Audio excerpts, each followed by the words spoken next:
రెమ్యూనరేషన్లో తగ్గేదేలే అంటున్నారు కుర్ర హీరోలు.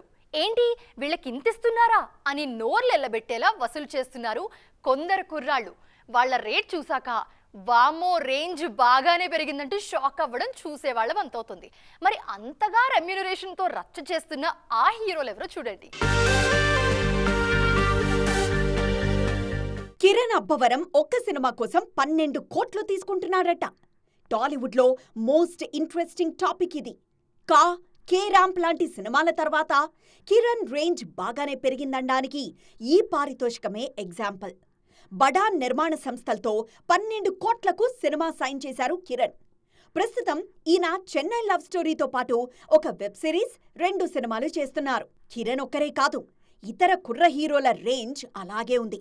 హనుమాన్, మిరాయ్ లాంటి సినిమాల తర్వాత తేజ సజ్జాతో సినిమా చేయడానికి 20 కోట్లైనా ఇచ్చేందుకు సిద్ధమే అంటున్నారు నిర్మాతలు.